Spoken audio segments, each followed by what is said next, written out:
Le 20 avril 2021, au terme d'une déclaration faite par un conseil militaire de transition, le peuple tchadien apprend le décès du président de la République en exercice, la dissolution des institutions républicaines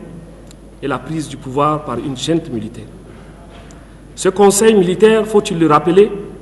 s'est engagé à transmettre le pouvoir à des civils démocratiquement élus après une période de transition de 18 mois.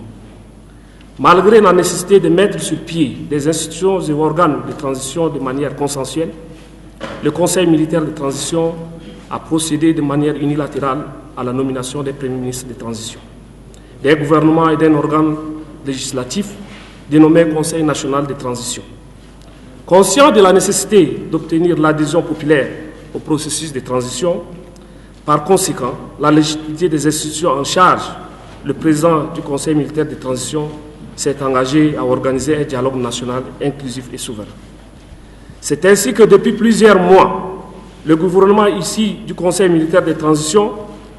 et des groupes politico-militaires sont en discussion dans le cadre d'un pré-dialogue à Doha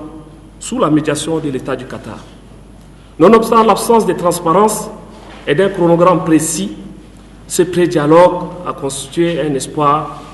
pour une paix durable pour les Tchadiens meurtris par plusieurs décennies de conflits armés. Malheureusement, plusieurs mois après, les partis ont démontré leurs limites et manquent de sincérité pour parvenir à un accord global de paix. C'est dans ce contexte que,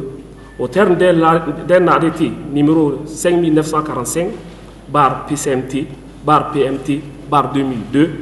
le Premier ministre de la Transition a convoqué le dialogue national pour le 20 août 2022 de manière unilatérale, sans consultation des forces vives de la nation et sans atteindre l'achèvement des discussions en cours avec les politico-militaires à Doha. À moins de 3 mois de la fin de la période initiale de 18 mois du Conseil militaire de transition, cette décision d'organiser un dialogue de manière précipitée et non consensuelle aura pour conséquence l'exclusion d'une grande partie des forces vives de la nation. Une telle situation risquerait de porter atteinte à la fragile cohésion nationale, à la stabilité précaire et favorisera une crise politique majeure sans précédent. Une instabilité aux conséquences incertaines sera la cause des conflits entre les filles et les fils du Tchad. Nous, Tchadiens et Tchadiennes, membres du parti Tchad Uni, lançons un appel solennel à l'ensemble des forces vives de la nation tchadienne, au Conseil militaire de transition et son gouvernement, aux politico-militaires de prioriser l'intérêt national en préservant les générations actuelles et futures des conflits politiques et militaires, cause des pertes de vies humaines, d'instabilité et de division au sein de la nation tchadienne. C'est pourquoi il est impératif de promouvoir de manière objective l'intérêt commun, car nous devons tous être conscients que notre pays, le Tchad, victime de plusieurs décennies de violences et de conflits armés, fait face aujourd'hui à son destin. Ainsi, la paix doit être au centre de tous les agendas et c'est grâce à une implication de tous les Tchadiens sans distinction à l'organisation du dialogue,